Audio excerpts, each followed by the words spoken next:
Welcome to the CRS Sim Racing Championship for today's running of the Talladega 500 at Talladega, Alabama. Second super speedway of the season. I think this could be a bumpy one. Today I'm joined in the booth by Hallie.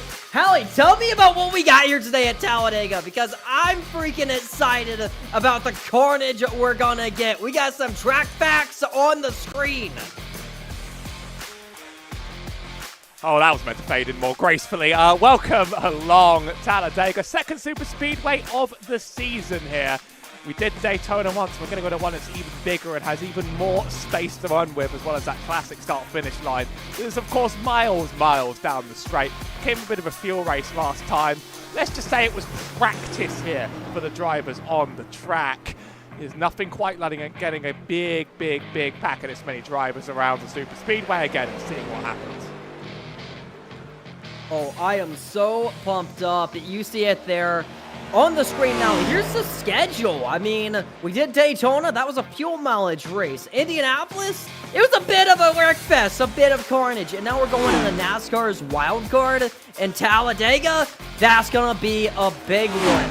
Stay tuned for next week, because we got the World 600 at Charlotte on December 7th. These drivers are heading into qualifying. So in qualifying, all you gotta do, try put the car up front, hold it wide open. There's not too much to do here. You really just don't screw it up, qualify the car. I'm sure we're gonna have a fair amount of contenders intentionally starting from the tail end. Hallie, what do you think? Do you think it's better to start at the back of the field, or try a qualify up front and run all the way to the finish?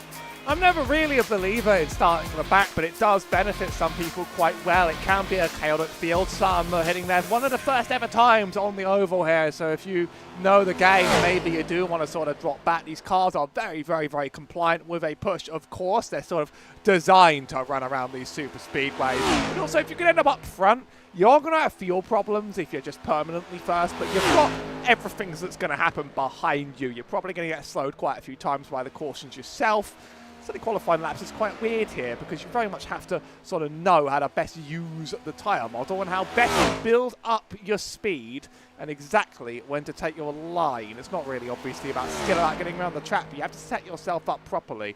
A lot of times are coming in right now for that. We were around the 07 of Brian, one of the slower laps on the field for now on the first one, but that's often a setup lap, and then you hit it low and you just try and hope for the best. So, my fear is last week, Indianapolis. We get to, what was it, turn 1, lap 1, and half the field was junked. As you know, with the CRS division, there's a lot of college kids in this, a lot of drivers who are new to iRacing, new to sim racing, definitely new to NASCAR, and don't know a lot about it. So some of these bigger tracks are very challenging. I think survival is going to be the key more than anything here tonight. I think you must survive. You must keep the car in one piece.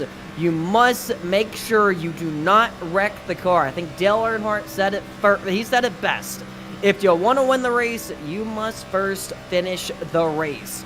And that is going to be the strategy to win here today. You can run up front. You can go for the win for all 75 laps. But if you crash, it doesn't matter if you crash on lap 1 or crash on lap 75. You're not going to win the race. You got to survive. You got to keep the car in one piece. And you got to be there at the end. It looks like qualifying's coming to a close here. And we are definitely getting some pretty fast laps on the table, as Edward Sanchez, our Daytona winner, has just put it top of the chart from Talladega. Fastest first time around. I think crashing here is a little bit of a team effort, though. Indianapolis' biggest problem was this is quite a sensitive car. First time, and I gotta say, setting a schedule and sending Indianapolis as their first skill tester track is sort of like a trial by fire. You know, like only the strongest will survive. Anyone can get a car around the turns of this track, but it's a bit more of a challenge to do it in a way that works with others to get up the field. Anyone could hold it flat, but it's a team effort at Talladega, whether you like it or not. If the race goes green for long enough, you have to make your friends for your pit stops. And green flag pit stops is a conversation that we had on Discord pre-race. A lot of drivers are looking forward to it. We know it's a big possibility that we're going to see some here tonight, and some of these newer college students may have trouble. Looks like we're gridding up. Walk me through it. Plenty of drivers 22 on the road today. Edward Sanchez as fast as Jake Cummings, 100th behind Trey Lambert's P3, also pretty close. Aaron Brown is in 4th. Ian Chance lines up 5th next to Christian Barnes. I always love the anime helmet. I live for it, to be honest. I wanted to know that. Clayton Goods in P7. AJ Stevens is in 8th. Zachary Depper is in 9th next to Holden Rowe is in 10th. I'll leave you with the next 10. How about that? How about this? How about Zach Davison? Aaron Rollman, both of them are going to be ones to look forward to. Zach Davison may come out a winner here tonight. We got a nice little Joey Logano paint scheme, as well as Caden in the 16 machine. He has some flames on that car. He's rolling off the grid in the 14th position. As we move forward through the field, Jordan McKnight in the 99 machine. Running a paint scheme with all the colors of all the sponsors of CRS on it and Garage ID. Definitely a cool one in the 15th position. I'm excited, man. This is going to be a cool one, and it's a big field here tonight. How about Brandon Bryan in 18th? Ferris in 17th, and the black number 18. It's going to be a fun one, man. Christian in the 30. We got Joshua Norton in the Talladega Nights. Ricky Bobby machine. Nathan Shane in the 04. Peter Sackington in the 28. That's a nice looking 17 machine. Sam Horst also ready to roll off the grid. How about Chris Hood in the 26th position? Samuel Caldwell in the 27th position. Then we got me, myself. Not racing, but Ray Coyle chose not to qualify.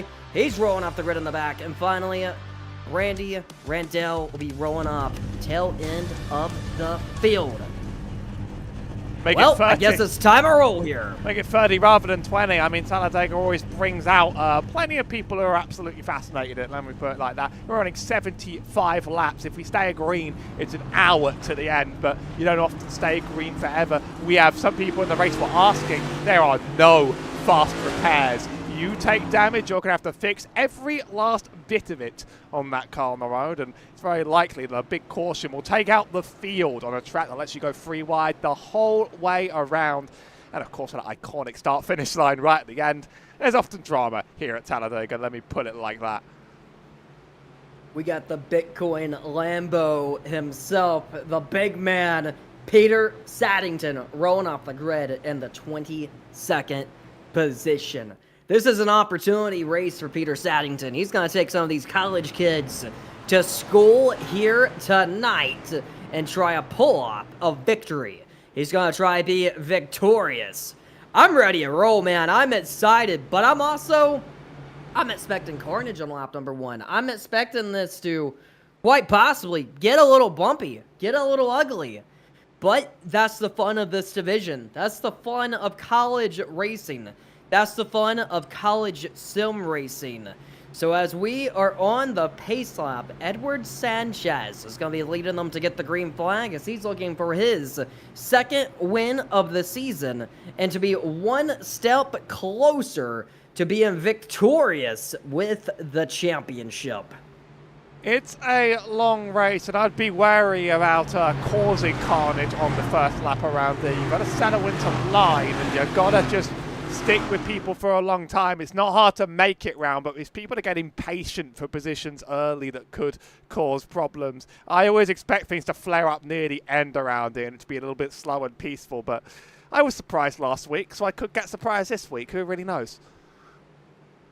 Well, here we go. The pace car has hit pit road at Talladega for the CRS Talladega 500 presented by DriveSmart. Edward Sanchez has the start of the race in his hands, and the green flag is officially flying.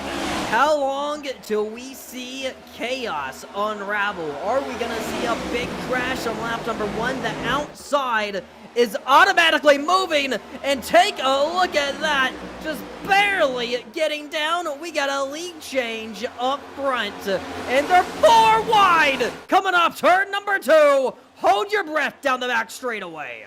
That I've never quite seen him go that wide on lap 1, but if you do this too much, very quickly you're going to find what happens. Peter Saddington held all the way up to the top, and what happens is you just get side drafted out of it if you don't have friends to work with. You can get impatient and try and work your way up. You can try and get impatient and just try and force your way around people you have a run on, but you'll very quickly find that if you do too much moving, you will disappear off the back of this pack and you'll be a goner forever.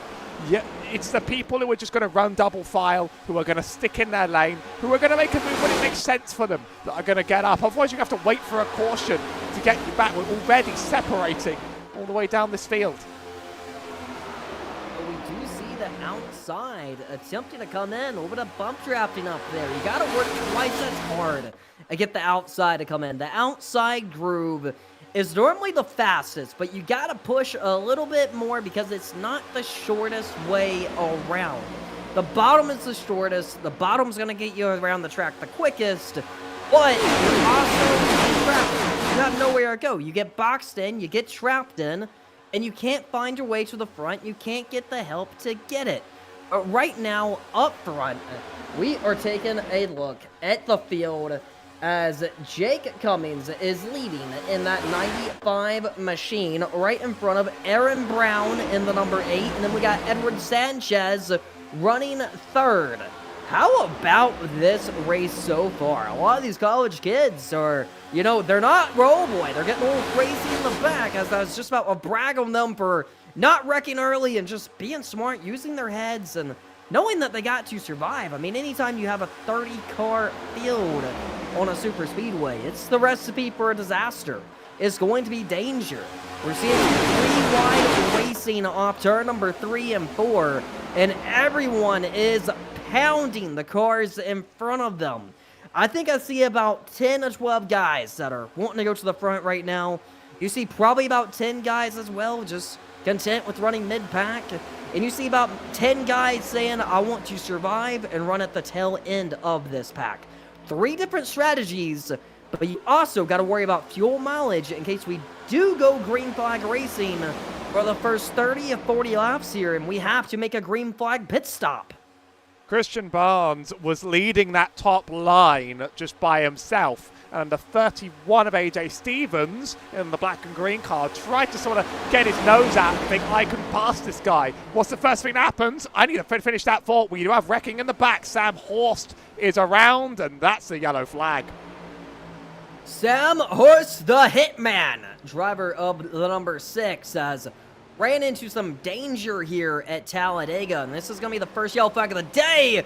Looks like the 30 got into him, 24's involved, couple cars involved, but Sam definitely quite possibly got the worst end of it. The 99 is backwards, 3 wide here. Was it just a case of bump drafting gone wrong? No, maybe the 30 came up, maybe the 6 came down. I'm not completely too sure. That 99 got the worst of the damage. He actually got completely hooked into the wall. He's got a damage repairs flag. So does this 17, who, to be honest, I'm not really sure how he picked that up unless he decides to wreck. Oh, no. Into the Oh, my gosh. He's done for. That's, I mean, that is why you have to be very mindful under yellow. Here's Jose de la Casas, who, look, there are red cars down there on the infield. A quick way to end your race is to think you can catch the field as quickly as you can and lose that out. And that engine's blown. That engine's gone. That's done. Reporting back on this big wreck, though. This is what's going to happen. Jose is the owner of the Ferris Race Series, which is also owned by Garage ID, ran through Garage ID, and another series you can join up on and go racing in, similar to the CRS Sim Racing Championship. You know, we got a lot of everything. We got sim racing. We also got some real life racing, and CRS is truly the gateway for drivers that are in college that want to get their foot in the door. This is their foot in the door, and you know, Jose in the 17, you hate to see him already with damage, but he has a lot of cool things to look forward to. Go check out Garage ID, see what you can find on there. You're going to find something, especially if you're aspiring race car driver. Now, I'm noticing a lot of these cars in the line aren't holding the steadiest line. That may have been what contributed to this crash. And I just can't see if the 30 came up or if the 6 came down for that contact, man. I mean, maybe they just ran together and it wasn't really anyone's fault.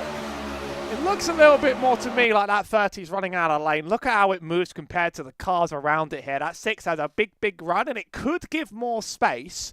For sure, but look at kind of comparison to the 04 and the 18 in front and behind.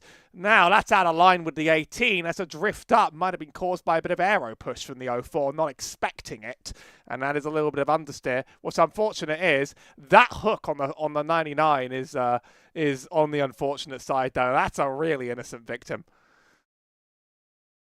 My goodness. I mean, we knew the crash was going to happen, but, I mean, it didn't happen on lap 1, so we are happy about that. Man, I mean, we look out up front now. It appears that, I think Aaron Brown has actually picked up the lead. A few guys may have came in a top up on fuel, because we know fuel mileage is quite possibly going to be an issue, but this championship appears to be coming down to Aaron Brown and Edward Sanchez, as they're top 2 in the point standings right now. Aaron Brown looking for back-to-back wins. He just won the Brickyard 400. Now he's at the Talladega 500 and just trying to prove that he's the best sim racer in this division. And I think Edward Sanchez is really going to give him a run for his money. This is shaping up to be that this is going to be the championship battle. This is what it's going to come down to.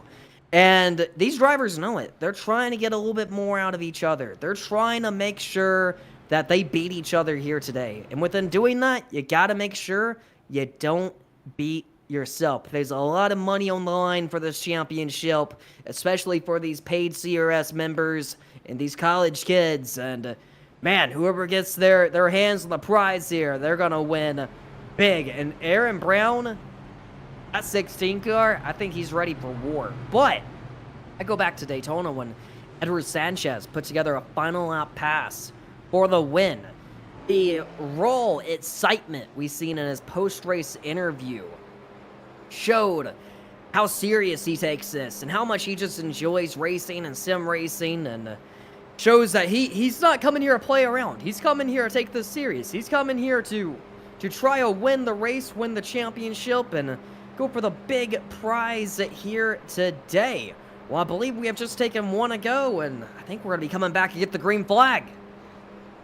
Pace laps here at Talladega last a whole lifetime, which is why I don't want there to be a million of them. Worth identifying, it's on the timing tower, the last pit stop lap. So a few drivers did come in to top off and take some fuel. Christian Barnes, Zach Davison, AJ Stevens and Jake Cummings decided to just come in and get their top off on fuel. And I'm surprised more people didn't. It's very, very common in these sorts of leagues. So just if you know you're going to need a bit of fuel, just take bits and bits and bits and bits and bits. Because if the race goes down to green flag running, you could end up jumping the drivers that have slightly less fuel than you in the car. Sam Horst has had to take repairs, a minute and a half. Landon Johnson's taken repairs, a minute and a half. Christian Ramson's taken repairs. Jordan McKnight and Jose De La Casas have left the race.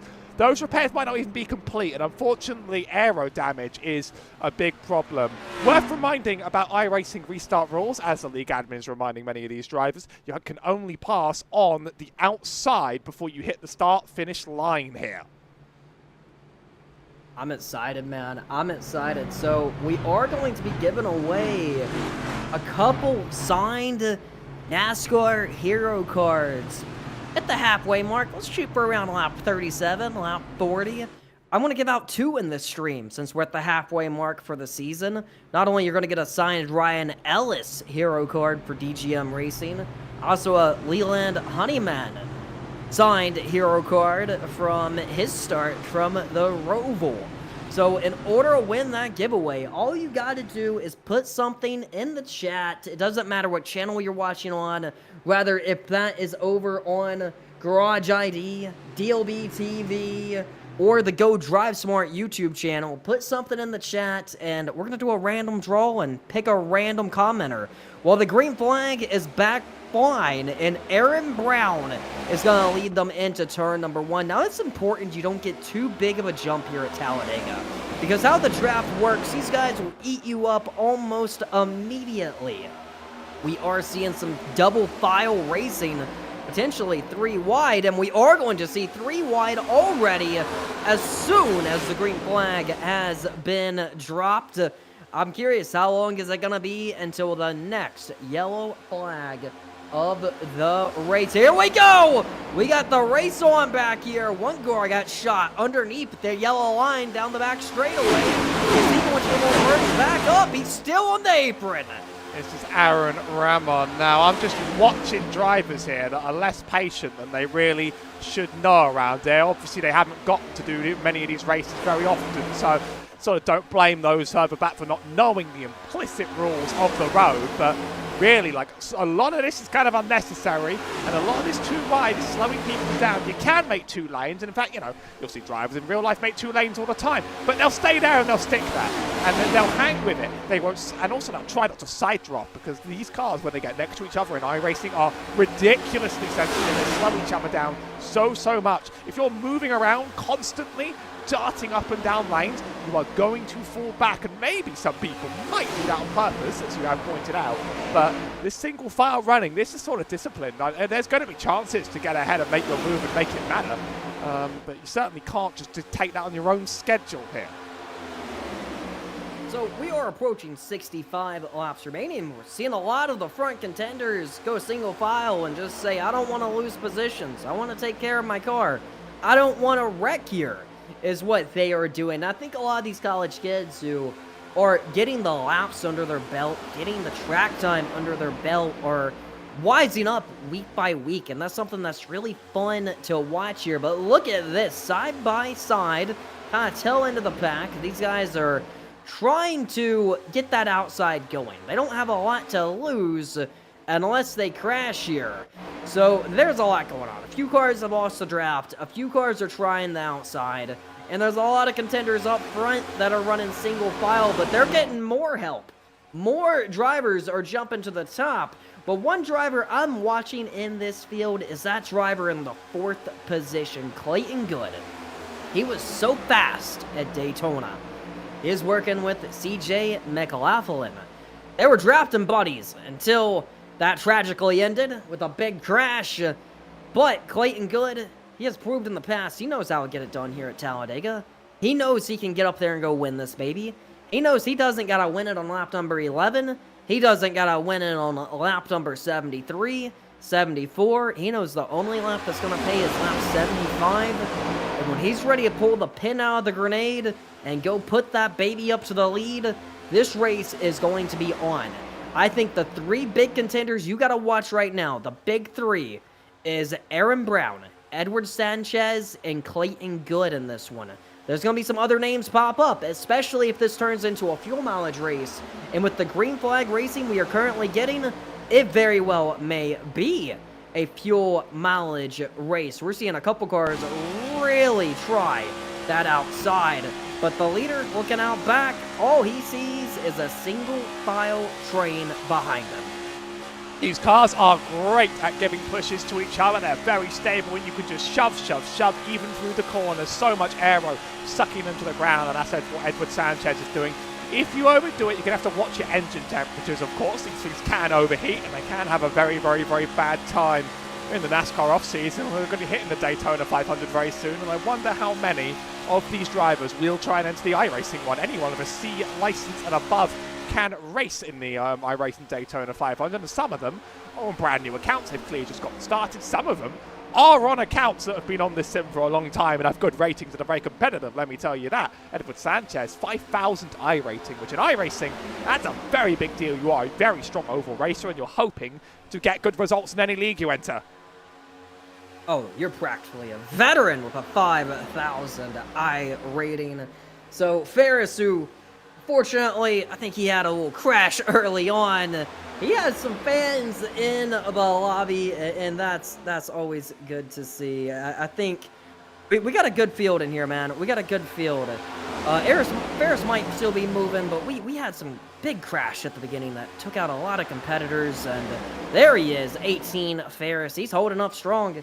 The fans are cheering him on in the black number 18 as they are watching their favorite driver, their friends, their family go war here at Talladega and try to come out victorious. I mean, and this is a track where this is quite possibly the only track where it doesn't matter. Whoa, spinner in the back!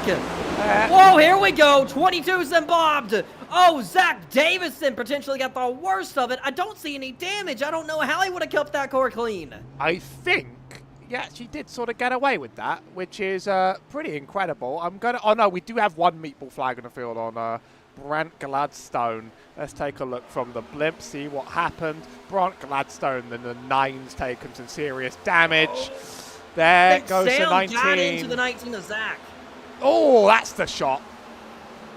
It's they have a different number in the simulator than they do on the car. It's a thing you could do in iRacing. To be honest, it drives me crazy when people do it. But it's a 16, gives one shove to the 19, and then from behind, the 24 is also giving a shove. And that's leading to a lot of trouble. And definitely that Logano car is innocent in this, and he's just a victim. Hold up. That's not very useful. These two are teammates. That's what I'm worried about. They are teammates in that 19 and 6 car. And they just took each other out with potentially a bad bump draft. The team meetings on Monday morning might be a little harsh. Oh, the 24. I know the 6th argument the is going to be the 24 game on a big shot. 19, oh my goodness. Pretty square hit. It's almost like iRacing popped the bumper back out after he hit. But that's still a meatball flag, and that means it has to be repaired. And some damage, if you lose a wheel, can't be repaired. Here's Joshua Norton in the Wonder Bread 24. That's a big shot, and that's not what you're expecting in the mid-corner. Pushing the pusher is a thing they tell you not to do in iRacing lobbies, and they do that for a reason. It's because they're already square on someone's bumper. They're already trying to maintain. They do not need their shove of their own, and it will lead to other victims on the field. I wonder if Grant can even repair the damage to this car. Looks like the wheel is connected to the front, which means that that car might be able to move again. Some other drivers are taking fuel. Christian Ramson was unaffected, but looks like just to be taking a little bit of fuel.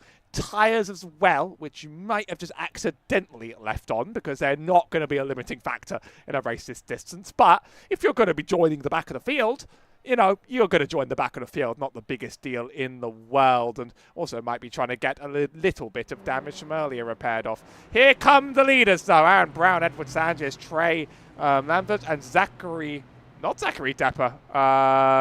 Clayton Good. There's a lot of the top drivers there coming into the pit lane now. You about have to come in. I mean, we know the fuel window is normally right around what? Probably anywhere from 29 to 38 laps. If you're lucky, you might be able to stretch it a bit more with a yellow or two. But any extra laps you can get of fuel is gonna be a help. And oh no, I think he slid it. Sanchez missed Edward his pit Sanchez box.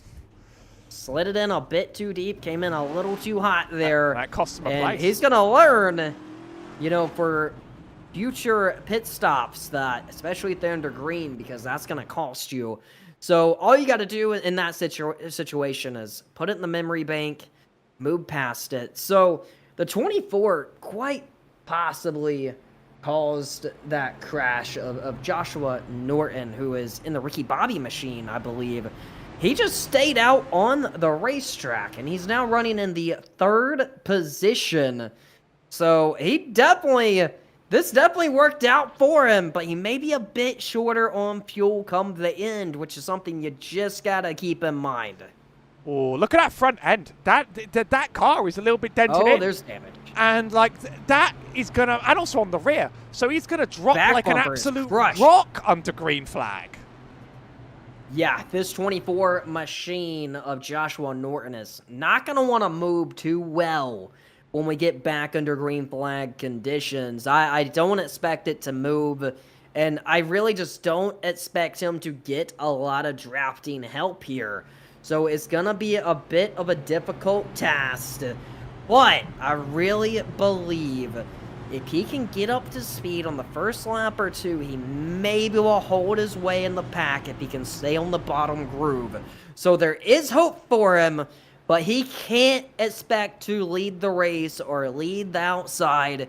He really just has to ride this baby out, but regardless, when he gets that chance to hit pit road, he needs to sit there and get the damage fixed no matter what lap it is, because he's not going to win the race like this.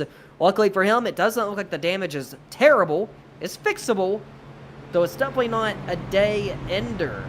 But we got some other cars that's been involved in crashes today that are still alive in this thing and still moving and getting their damage repaired and, you know, but up here contending for top 15 speeds. I mean, there's definitely a lot of cars still in this pack that have a shot to win, and that 24 of Joshua Norton is definitely leading the pack out of all the cars that have been involved in crashes.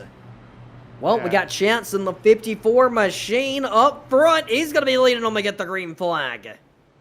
I'm concerned about this bottom lane right now because they're going to get stacked up by Joshua Norton very, very quick here, and there's almost nothing you can do about it. He is aware about the damage. I'm listening in on the race chat, and he knows people are asking how much damage. He's like, I've got it on the front and the rear, but it will have an impact more than he possibly expects, and that could be controversial for that line. Race control obviously reminding about the restart rules. I don't know that, how they're enforcing the yellow line, but in iRacing, it's typically not strictly enforced in the same way that it is in NASCAR.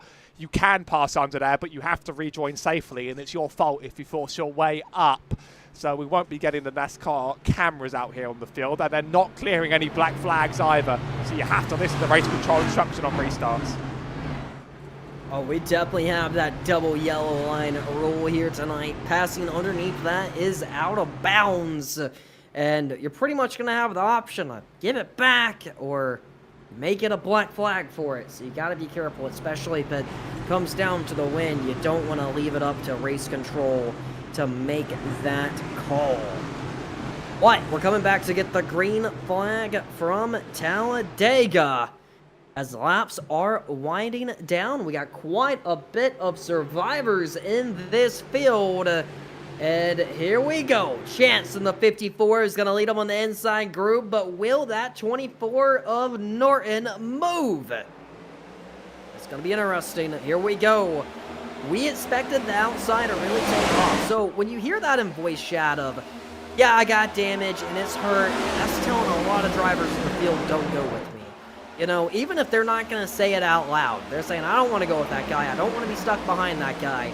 And that's why we just seen Edward Sanchez jump to the outside. He's been calm all day, and we're seeing everyone jump to the outside to avoid that 24 of Norton. I think the outside is really going to be the successor here, as we got a lead change up front. Aaron Brown is going to retake it with Edward Sanchez, and they're both going to jump down to the bottom. How about it? The 23 is going to try and get down. There's not enough room, but he finds his way down to the bottom. He was a little aggressive with it, but he definitely made it happen. Christian Barnes got a black flag for passing a car on the inside that was checking up. Very interested if they do clear that, because they did warn they wouldn't clear for these sorts of things. So that could be a stop under green flag conditions that ain't getting cleared for Christian Barnes, and he was a real factor in the Indianapolis race. He's not really shown up yet here, and that might take him out for good. 24's been shuffled back, but we're pretty much back to single file racing now. That 49 car behind is staying tucked in line, and the single file is sort of benefiting him enough that actually he's not being completely killed out here, but the fastest drivers are still making their tandem push known. The black flag was cleared for Christian Barnes, so he will be able to continue racing. They did review that penalty, and he'll be still racing out here on the field.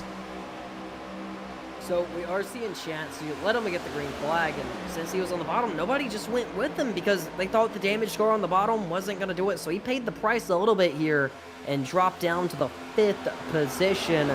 Clayton Good, I was bragging on him earlier. Looks like he has lost a bit of ground, now running in the 8th position. We got Chris Hood running in 9th. AJ Stevens rounding out the top 10 in that 31 machine. But it appears once again we're just seeing some single file racing from Talladega. They know they got to get to the end. They know they got to protect their cars. They know they got to do what they got to do to survive and be there at the end and have a shot to win. There's a smoke cloud where I guess somebody must have came up pit road and locked it up pretty deep there down the front straightaway. That is fading away. But man, this race is getting intense. I'm looking at Sam Horst as well. But let's look at this. We got a car on pit road. Let's try to find the smoke. Ooh. Oh man, he spun on entry. This was Morgan Squires. I don't think he intended to enter pit lane, actually. I think he had contact with a 73. This is where the smoke came from. He goes around, smashes the car hard, and is now inducted into pit road. So that is unfortunate, and that's why you saw him there, and that's why you saw the smoke returning. Wildness, I mean, that's where it says, especially if you're not up here contending for the win, you take care of the car and just don't do things that's going to set you back. Fortunately for him, he's going to catch back up here. You know, we're going to get more yellow flags. He's not out of this thing yet. His car isn't severely hurt, so he should be okay. But I'm looking at some names. Sam Horst in the number 6 car running in the 16th position. He's been involved in 2 crashes here tonight.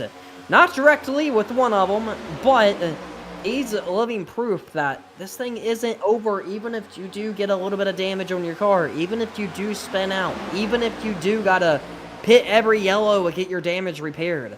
Because I look at Sam Horst to be in the top 10 come the end if he can keep that car clean.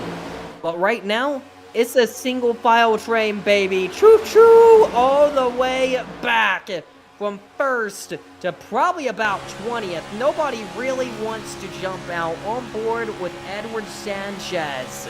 As you see it, he's hauling it in turn number 1, 192 miles per hour.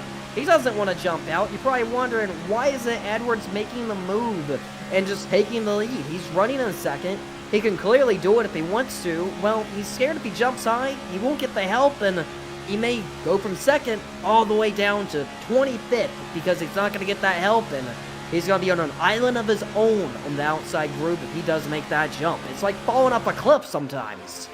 The benefit of being in a group like this with some drivers with, like, you know, the 23 and the 8 and the 29 who've been running up the front all race and clearly know their place here is it's very unlikely that you guys are going to get wrecked. And if all the wrecks happen, they're going to happen behind you, and yes, I'll slow you down for a bit and they'll be a little bit annoying, but they're not going to put you in mortal danger. So that's why sometimes having these nice little groups is fun for you. But I am concerned about Aaron Brown up the front just because running only in first is horrible for your fuel economy. He did make a stop under the last caution. Notice all the top 3 drivers, they stopped under the caution, and then they gapped Depper, Chance and Norton, all of which did not stop under the caution. So our top 3 are people that made that stop. They cycled back up to the front. That'll help their fuel mileage, but still you save a lot more in the draft, and they're not going to be trading that back and forth.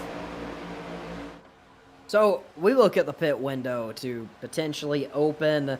You know, if these drivers are lucky, they may be able to make it a lap 55 after pitting, which nobody's going to have the fuel to make it to the end. Everyone has to make it at least one more stop. But some of these guys who haven't pitted yet, they may be in a bit of trouble here very, very soon. They might be able to make it 15 more laps, but they're going to have to look at pitting. And like you said, the car up front is going to use the most fuel. Look at this, a lap car is going to merge right in front of the leaders. This may be bad. Somebody's going to hit him. I can't believe what we just seen. This is chaotic. Ain't no way is everyone going to miss him. Christian Ramsden, I have not seen respect for the lap down that people are asking race control to remove him from the race from that, and I can understand wanting to join the pack, but he was below the line, comes back. What is he doing? Wow. So have you ever seen the old Talladega race in the NASCAR Xfinity Series where Kevin LePage notoriously pulled up in front of the field and took out a lot of the leaders in the process? That's almost what we just seen right there. Fortunately, it wasn't as bad, but good Well, you know, for these drivers in the lead pack, being on the lookout, because that could have killed every single one of the leaders just like that. So we're seeing one of the lap cars. I believe that's Caden McDaniel on the outside. He's pulling over. He's letting these guys go to the bottom, and, you know, they're all blowing his doors up, and that's fine. That's what you want to do. But because of that, we now have broken this lead pack into 2 separate packs now, and really let some of the leaders get away. Well, I think it is... Oh, this is sketchy. I think it is okay. Oh, 4 wide! What are we doing? I think it's okay to try and get yourself into the draft. I think the biggest problem, and the reason there was big controversy, is that Ramshan was below the line, and that seems like a signal that you're going to let the field by. And then he cuts in front right as they're coming, and that is the really, really controversial part that people thought, like, we don't know how to react in time. We're moving at 200 miles an hour. What do you mean? That's the thing I think that a lot of people really hate. You can try and pull yourself up into the field. It's not really recommended. You won't make friends for it, but it's better than that. I'll talk now about having to catch this lead pack because people needing to work together for it, because that has really disrupted this race. And quite a few drivers, Aaron Raman leads these next packs, and they're fighting each other as well. So this is what you don't want to do. You don't want to run side by side. You already have lost the lead pack. What you want to do right now is get single file and just shove, but you don't want to be the reason that the yellow flag flies, and unfortunately, it appears they're going to be the reason why the yellow flag flies. They're currently 3 wide. There's not much to gain right now. There's absolutely nothing. There's more to lose than to gain for doing this, what they're doing. It's going to single out, and they're going to get in line. But as far as catching the leaders, that dream may be over now. They just got to wait for that yellow flag. And, you know, if green flag pit stops ahead, there's a good chance they're going to get that yellow flag, and they're going to get their wish. But till then, they just got to make sure that they survive. They keep the wheels on the track, keep the wheels on the car, and don't set yourself back more than you have already. Here's Jake Cummings. I wondered how he was going to play this. He's going to play go high and get out of the way because race control gave a warning to the 30 for driving standards. And now he's sitting there in the pit lane. Because also that car wasn't drivable. I mean, we could see him just struggling to hold it together around Talladega. And that usually means the damage is a little bit too much. It's packed behind. They are racy, and I'm still concerned and confused by it. They've got a bit more single file, but the coordination isn't there, and you're racing against some of the best people in this series up in that pack up ahead. That's just not how you're going to make it. You're about 5 seconds back from the leader. Now we're single file, but are they going to push properly? That's going to be a difficult question. That is going to be quite the question, and honestly, like I said, there's a lot of college kids in here that, don't necessarily have the experience, and you see that when these moments arise of where the leaders are coming, and how do I get out of the way? I want to run the fastest route, I want to get up onto the racetrack, and you don't really have the experience of being like, well, these guys are going 200 miles per hour, and I'm going 160. I want to get up and, get picked up in the lead pack, and you don't really quite understand that some of these guys may not see you, and they may mow you over, and it can be tragic for a lot of these guys in the lead pack, but, this is an opportunity race for an underdog winner. Right now, we're 2 races in, we got 2 different winners, and them 2 different winners are running in the 1st and 2nd position. Well, if we get a 3rd different winner today, think about what that's going to do for this championship run, as it's only going to shake up. Oh boy, look at this 3 wide under the yellow line. That they're wrecking. 16 is around. Well, they're arguing about that one in the chat already. It's the 88 and the 16, and well, you talked about the yellow line. This is how it happens. A little bit of a push from the 28, but he goes under. And then he's pushed by the 28 back up on top. Oh my goodness. This has gotten wild. So the 28 is Peter Saddington, the owner of the league. Looks like he went. Nice shot right there. He got that 88 moving. He got him hustling. I don't think he anticipated that the 88 was going to go underneath the yellow line. And when he did, I think he just naturally followed him. and we got a little crash there because of it. I think he pushes that 88 below the yellow because he gives him a shot to the right rear, and that moves him down the track.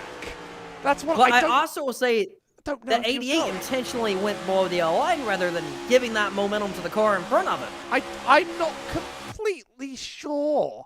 That's just tricky because I wonder if the shot here to the sort of that corner moves. I'll look at his wheel because, you know, you might be right as well. And that's very interesting. Here's the onboard with the wheel. I know he's going to sort of move his wheel down a bit, but does he sort of actively go for that move? He's already a little bit Well, he sketchy. hit the apron there. And then... Oh, he is going for it. He went for it. He just went for it. I think he realized I'm not supposed to go below the yellow line. Realized he was screwing up, and then maybe panicked, and it was game over after that. No serious damage, no serious victims. Probably another pit stop round. I'm going to shout out Joshua Norton. Damaged car. I thought he was just done and he had no chance. Held the P6 in line the whole time. Wasn't passed by Holden Rowe. And I do wonder how he places now. Does he take all the damage repairs to get more speed? Or does he think, I was fast enough and I value this track position, because he didn't actually completely destroy that Lawrence prospect. Ian Chance stays out. That's a curious one. 32 laps in the stint. I think he might have been a lap down. Oh, again, overshot it. Box again. Both pit stops. He is paying the price. At that point, you turn tires off and let it rip. He's going to come out in the second position. It's not completely devastating under yellow because you lose 1 or 2 places. If something happens under green, you lose the pack you came with, but it's looking like we're not going to get a green flag pit stop today. And that means if you lose a couple places, he was able to get around other drivers last time. 3 drivers not stopping: Ian Chance, Matthew Bodgering, and Peter Saddington. All not stopping. Ian Chance's 33 lap stint though, so I have the feeling like he's going to need to do it. I like the call from Peter Saddington. You was just involved in a crash. Screw it. Get the track position. You know, you're not going to win it from 15th. Take the gamble. Put yourself inside the top 5 and go get that win, baby. I love the energy. Last week he was shooting for a top 10. Well, today he very well may be shooting for a win. Running in the 3rd position. And, you know, this is going to put him second car on the inside lane, which is going to be big if they can get that baby moving. We have had a lot of crashes today. We have had a lot of cars wreck out, but we still have, what, 21 cars on the lead lap? We got a lot of cars still in contention. We got a lot of cars still going for this baby. Indianapolis, we've lost every other car by, you know, the first 5 minutes. We've only lost 3 cars in a 29-car grid today, so everybody's still here. I mean, we've lost 4 really because Christian Ramson isn't leaving that pit box anytime soon. I think neither is Morgan Squires, and even if he does, that car is not going to be in any fit state. So, here's Landon Johnson, was turned, took some damage, taken 1:44 of repairs. An advantage of tracks as big as Talladega, even though the pace laps bore me to tears, an advantage of being here is that you get quite a bit of time to repair, because now you can leave when the pace car's coming around. He got 1:44 in that box to repair damage, and he could just join the back of the field in time. Man, there's so many official iRacing races. I have one at Daytona, Talladega, where you may be involved in a crash and you got enough time to come up pit road and get that damage repaired and still be able to just drive your way back up to the front. You may be a little beat up, you may be a little hurt, a little bruised up, may have a dent here, a scrape here, but you can still go win this baby. There's times where I've won races on here while getting wrecked on lap 1, and by lap 35, you're leading this baby. Almost halfway through the race, almost time for a hero card giveaway, but not quite yet. We're on lap 34 out of 75, and I think our halfway is somewhere between 36, 37, and 38. So we're getting there, is all I'm going to say. And halfway... Please run up the chat. If you haven't put anything in the chat yet, put something in the chat, and you're going to win that hero card giveaway. There's 2 of them in this one, not just one. Both Ryan Ellis and Leland Honeyman, both of them are autographed, and they'll be shipping out to you tomorrow morning. Blow that chat up. I see all the comments on there. The more you put in the chat, it only increases your odds. So if you really want to win, just spam the chat, and I'm telling you, you're gonna win it. Because we're you gonna ship hit to a the random UK? draw on here, and you're gonna get it. Oh well, we'll see what the prices are. It's a We card. may be able to. I don't care how slow it goes. So you know. We'll ship to the UK. How about I that? don't We'll care how ship to the slow UK. it goes. I put one in, just the one. There you go. So you see it there. Blow the chat up. Type as much as you want, and we'll give them hero cards away. The more comments you put, it only is going to increase your shot at winning a signed hero card. So we're coming back to get the green flag, and it's going to be time to roll. Is this Carson Ware in the chat? Carson himself may have just jumped in to the CRS Talladega 500. What's going on, guys? Here we go. Carson Ware, how you feeling, buddy? It's the off season. We're racing at Talladega tonight, doing a little bit of iRacing. How's your off season going so far? Man, it's been going pretty good, dude. I'm obviously pretty eager to go ahead and get the 2026 season rolling, but I appreciate you guys having me on, man. Sorry that I'm a little late. Had some sponsor stuff last a little longer than I expected, man, but I'm glad to be here, man. Hope y'all been doing good, too. Heck yes. So it was fun seeing you run in the Xfinity Series this year and, you know, get the opportunity to get more track time, more races under your belt. I know it's a bit early and maybe it's not time to announce any plans for next year, but I'm sure you're cooking up something. Can you tell us anything about 2026 and what's in the works? Yeah, so I can't really go into too much detail at the moment, but I can promise you guys and any fans out there, man, that I'll definitely be racing the most I've ever raced in my entire career, and I'm gonna have the right pieces of the puzzle behind me and resources that I've never had before. So it's gonna be a really exciting year, and I'm really looking forward to it, man. I think all the CRW fans will get real jacked up over it too, man. It's gonna be sick. Oh, it's going to be awesome. And I know that you've done a fair amount of racing between both the NASCAR Xfinity Series and also, you know, some Cars Tours, some more local short track racing. How big has the short track racing been to you with helping you in the NASCAR Xfinity Series car? Yeah, no, it's been super crucial. It's being a part-time in the Xfinity Series is can have its disadvantages. With not having seat time every weekend, like some of the other full-time guys get, or even guys that are running 60-50% of the schedule, right? So that seat time during the off weekends for me on the Xfinity side was crucial to be in a seat of some sort, right?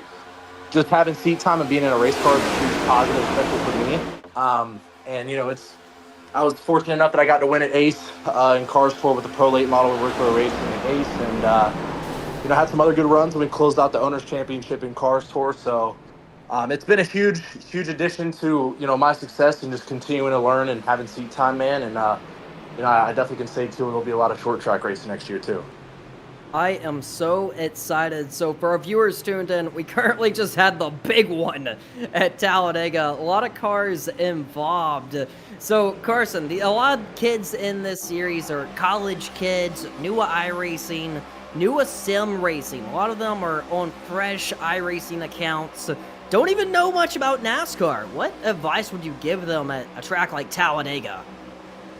True. I think, whether it's sim racing or in real life, right? I think patience is a huge factor of super speedway racing. I think you guys agree too. I think one thing that I kind of learned is from last year's Talladega is there were times in the car where you're like, you want to take advantage of the opportunity to get some more spots, but you gotta weigh it out, right? Like, is it really worth it to go for it? What if it doesn't work out?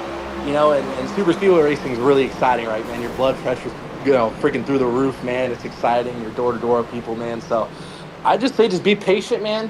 Make sure you got some friends out there, because friends can go a long way. That's something that you can end up winning a race with, right? So I just say biggest thing is probably just patience, man, and timing. I think timing and patience is really key on super speedways. And all of these kids are, wanting to not only get into sim racing, but get into a real life car, whether if that's, at their local short track or go-karting or in a Miata or whatever the case may be. What advice would you give one of these college kids that is just wanting to get their foot in the door, and what's the biggest lesson you can kind of give them just to get them to the position that you're in? Yeah, absolutely. I'd say, honestly, I think the biggest thing is that a lot of people either just getting into racing or wanting to start out in racing, the biggest thing that I think majority of people worry about is, well, I don't have the money, I don't have the funding, right? And obviously, sponsorship and having money to go racing is a crucial part of, longevity in racing and making it happen and eventually getting to NASCAR, right? But I'd say one of the most beneficial things and crucial things is put the worry of the money stuff to the side, right? For the most part, obviously, it still costs money to go racing, but I'd say really emphasize and really work on building relationships with people because, you know, over the years and stuff, I've built relationships with people that I can call family now that have offered to let me drive their race car for free, or they offer to do this and that for me because they know that I'm not going to tear the car up, or there's so many things and so much valuable stuff that comes with just having quality relationships with people in a garage, and that can open up a lot of doors for people that may have not had a chance to go racing yet, or maybe racing go-karts right now and looking to get into a Legends car, but they don't know anybody. So I just really say it's just something that my dad taught me that I've really, paid attention to and tried to apply in my life is just building relationships with people, being around the racetrack, being at race shops, offering to intern for free, and just being involved to some degree, because you never know. And I've known a lot of guys that have gotten opportunities by just being around, building good relationships with people and letting people get to know them. So I'd say that's probably the most valuable lesson that I've learned that I would, pass down to some of these guys. So, as a lot of the viewers know, Carson Ware is more than just a race car driver. He's more than just a NASCAR Xfinity Series driver. He's more than just a Cars Tour driver. He's also a musical artist. He makes rap music. He has a bunch of crazy cool music videos. Well, we know that you got plans next year, get more track time and bigger opportunities on the table. Is there anything new that you can talk about with your music career? Any new singles coming out, or anything you just dropped, or any music videos you're cooking up here in the off season? Because we know you got a little bit more spare time now. Yeah, I'm definitely working. I actually just went to the studio a couple days ago and made some more music and stuff, and making some plans for next year to incorporate that stuff into my racing and whatnot. So, as of this moment right now, I actually, not working on any videos or anything right now, but we are planning to do a lot of that next year, and got a lot of cool stuff. And I'm also going to announce that is going to be a platform for other drivers and other creators and people in racing and in the industry to get involved with to help them grow and stuff. So next year is going to be really big. There's so many different things, even aside from the racing and me being in the car. I'd say 2026 is going to be a really big year for me, man. And there's a lot of stuff I'm cooking up for not even just me, but everybody in racing. So. I'm really happy for you. I can tell the tone in your voice right now. You are more than pumped, and you deserve it because you worked so freaking hard. And there's so many highs and lows in pro sports or any dream that you're chasing. And I hear it in your voice right now that you are pumped up. You're ready to go. You got big opportunities ahead. And tell me a little bit about the highs and lows and just how you stay motivated to keep digging. In racing, you can get crashed out 5 weeks in a row, and, you may feel like your career may be on the line at points, and you got to dig through it. You got to fight through it. And, Carson, we all know that you're a fighter, and you're about to put together one of your biggest opportunities. And just anyone out there that's fighting for their career and wanting to prove that they're one of the best, what advice could you give them for that?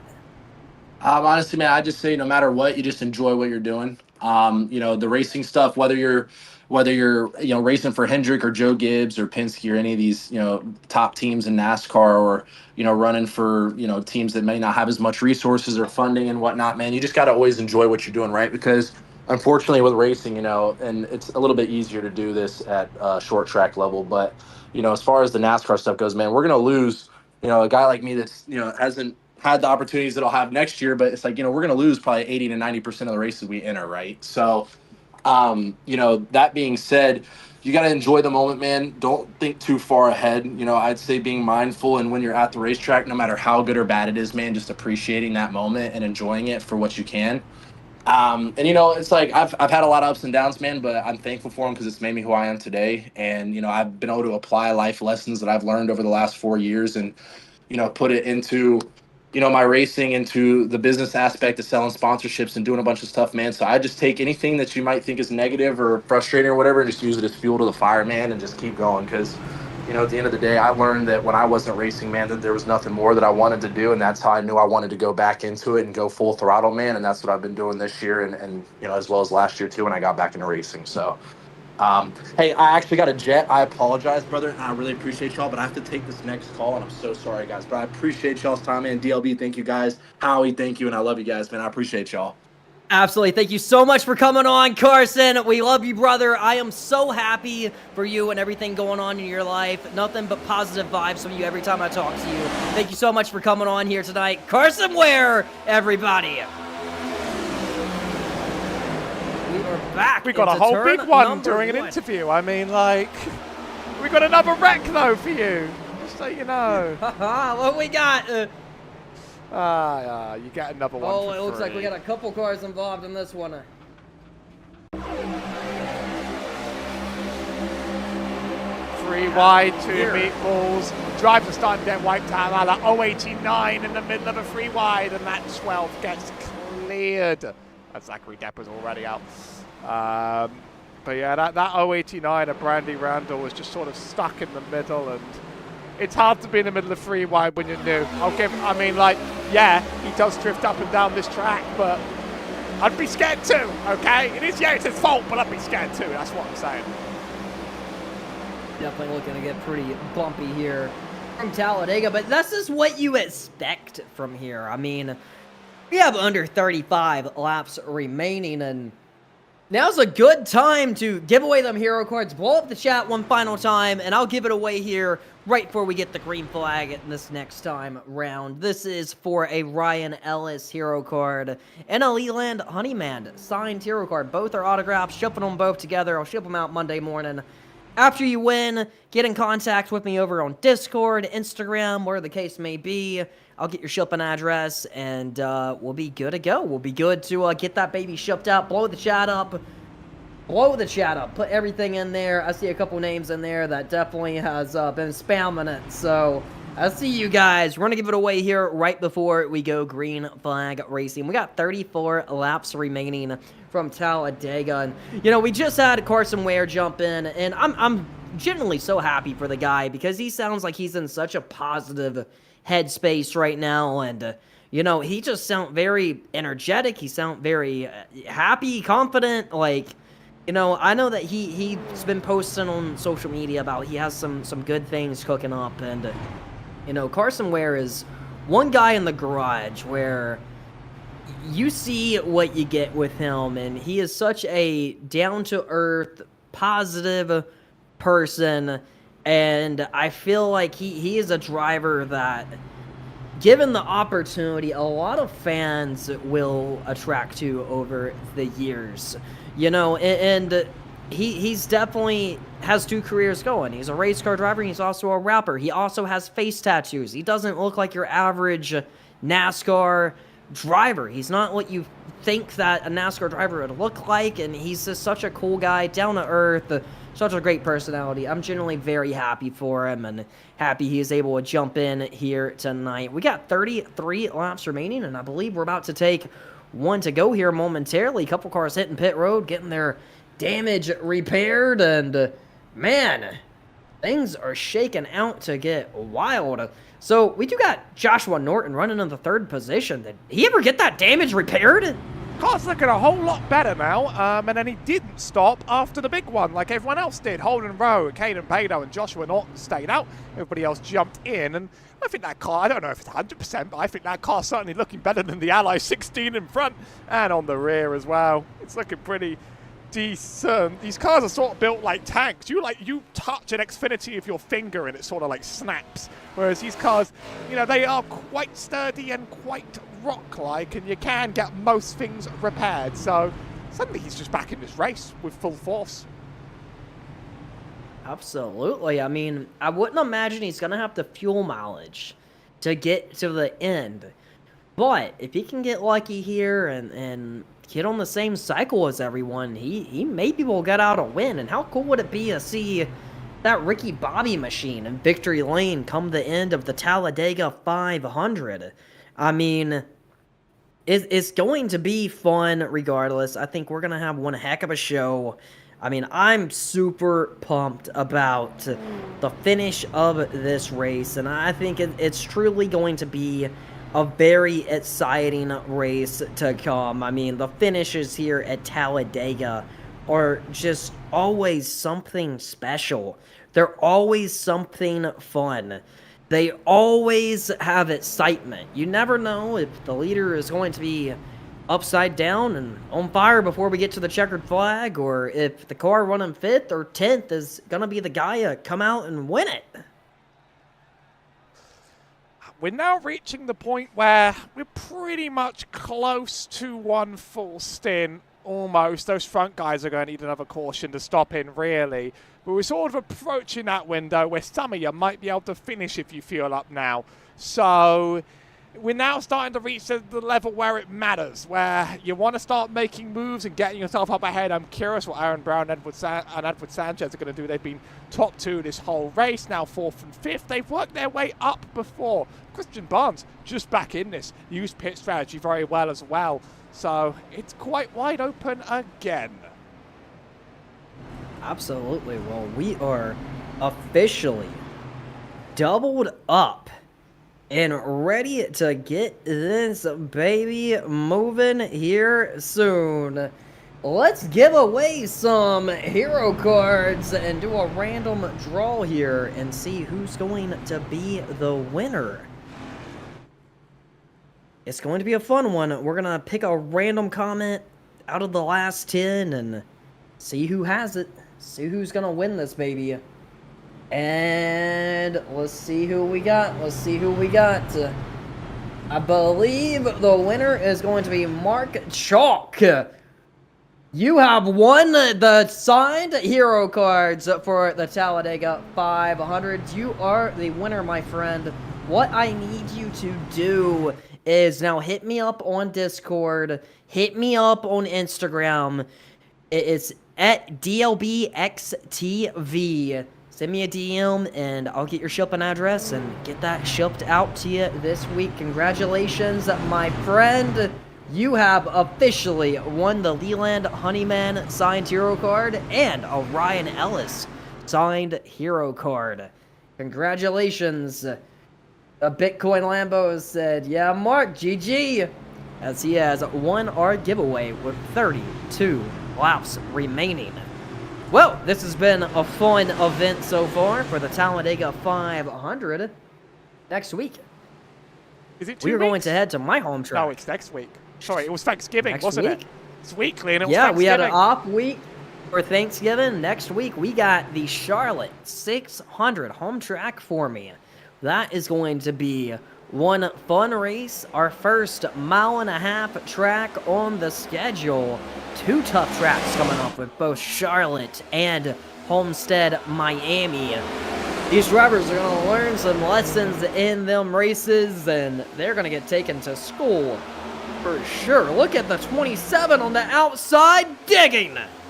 Christian Barnes trying to make that high line, and you'd think it's bold and stupid, but if those cars behind connect, then there's something going on here. It might cost him for now, but a little bit of persistence could end up paying off. That's the 18 of Ferris Krippendorf. I think if they stay in that, there's potential, but they do need to make sure there's no sketchiness going on in that line at all, of course. He should hang. I reckon he should hang with that, though. I see he's just trying to make the lane rather than get ahead, and it sort of pays off in the ultra long run. Not too much of a moving, though. I think we've cleared out quite a few drivers in the last few tracks. We're now down to 20 cars on the track. We've lost 10 in total, 2 accumulated wrecks. That's the nature of not having the fast repair here on a super speedway. Holden Rowe, Joshua Norton still holding this lead for now. So a while earlier in the race, it was a row behind Norton. Now it's the other way around. Now the damage is repaired. I wonder when Aaron and Edward are going to make this move. They do have a lot of time. We talk about Peter Saddington running in the 9th position in that 28 machine, the owner of CRS. He is looking for a top 10 last week. Well, here he is running top 10 at Talladega. Daytona wasn't the result he wanted, but Talladega is looking to be much better if he can just gut this baby to the end. But there's a lot on the line, and you see that outside coming back. Now, as that outside is stepping up, they're going to start pushing a little harder here. They're going to start shoving a little bit in the turns. They're going to start getting a little bit more aggressive. and that may mean trouble before you know it. And I think right now they almost went 3 wide off turn number 2. They thought better of it. They're going to stay 2 wide. But we currently have Peter Saddington getting pushed on the outside, and he's up to the 6th position now. Now looking to find himself in the top 5. More help. Christian Burns shoving in the corners. He's taking the struggling to hold owner of his line. CRS to school right now. I think the 28 struggled to hold his line a few times leaving the turn zone, and I'm a bit worried. That's why it almost went 3 wide, is because he washed up very, very high. But that push is unbelievable. Blocks the 27 going up high, makes it 3 wide. And that 24 to the lead goes Peter Saddington. Something. Almost. He's going to have to keep that 27 on his rear bumper. That's the big thing. The 27 gets disconnected. Now they're 3 wide, potentially 4 wide behind him. Here we go. Aaron bailed out of it. He said, screw this. Behind. They're wrecking in the back. We got the big one from Talladega. Here we go, boys. 3, 4, 5 cars on the racetrack, and potentially more stacking in. This all started when we see not 3 wide, but 4 wide down the back straightaway. The 24 of Norton got turned. Edward Sanchez, our Daytona winner, went around. More than 5 cars. So 3, 4 more spinning there. Almost a 10-car collision has just happened here in the Talladega 500. Here we go, down the back straightaway. Where do you go? Where do you hide? Cars are knocking the wall. Cars are spinning to the bottom. And cars are stacking in big. This is it, truly the big one from Talladega. Well, I'm glad we finally got it, and we didn't get it lost in an interview. We got a bigger one. Josh Norton, it's 4 wide here. And Josh Norton's going to be the one that's tagged, and everything from that point on, that's just sort of like everybody just trying to dodge. There's no point trying to dissect this one because there's just too much to track, really. But that is a Talladega Classic. No cars got totally junked by this. Curiously, a lot got spun. That 54 had trouble. Other than that, I mean, no one really eats a wall. So, a couple on the bottom, but no death hits there. So we talked about the big one from Talladega. It's notorious for the big one. That's what you come here for, the big one. That's what Talladega is known for. The big one on the racetrack, the big one on the boulevard. But the big one is what you come to Dega for. We know the big wreck is going to happen. Now the question is, did we just see the big one, or do we have an even bigger one on the way? Now, there's a few drivers that this helped a lot. Christian Burns is one of them, who's now running in the 2nd position. Holden in the 49 was about to lose the lead. He's going to maintain the lead. Christian Burns found his way up to the 4th position. Peter Saddington, that was about to get stuck in the middle and potentially lose way more positions, he called himself in the 7th spot before the yellow flag came out, and this was a big, upper hand for him, and anyone who couldn't make it on fuel is now coming in, topping up, and making sure they have enough fuel to get to the end. Edward Sanchez, does he have damage on that car? It appears the back bumper may be a little beat up. Do you think he took damage, or do you think he's just trying to... he's sitting there for too long for that to just be fuel. He might have taken a shot. Yeah, he was definitely involved. I think the back bumper may be a little dented. And he just got an end-of-line penalty as well on pit entry. Wow, I think the back bumper may be a little bit dented, but it appears he may have got away with it. And we're focused on Edward Sanchez right now because this is the battle for the championship. He came in 2nd in the standings. He won Daytona. He has to get out of here with a good finish. This could be a make or break for Edward Sanchez's championship run. He has to get out of here in one piece. He has to get out of here with, I think, just to catch up to Aaron Brown, he has to almost get a top 3 to even things out. But you never know if Aaron Brown could run into a misfortune come the end and really tighten up this championship even more. Right now, Edward Sanchez... This is the replay from Edward's perspective. I'm actually surprised if he took a shot to the rear, but then, I mean, it started ahead of him, went from the 24th, so it's entirely likely. It's a bit of a shock. He's one of the strongest drivers of the field and ends up just being a part of this. Where's the wreck? Show me the wreck, iRacing. Come on. I'm not sure. He doesn't take a shot. No, he just enters pit road. He definitely wasn't a major part of that. Very weird. Well, what we are seeing at Talladega currently is it's almost like the big one after the big one after the big one, and we definitely just had our biggest crash. But we're seeing drivers, Zach Davison, you know, he was involved in at least one crash earlier. The driver of the 19 machine, he's running inside the top 5 now. That's how fast things can change around here. They can change quick, things can happen fast, and here we are with 25 laps remaining. We're back doubled up, back ready to rock and roll here, and we're going to see what we have come the finish. I mean, I think this is going to get big. I truly believe we're going to get an underdog winner, but I think you can't leave out Christian Burns. He has proved today that he has been the best pusher. He has been at the front, he has been at the back, he has been mid-pack, and now he's found his way back up to the front. So I think Christian Burns is the guy you want on your rear bumper to push you to the front. How cool would it be if Peter Saddington can win here in CRS and take these college kids to school? That's a big question.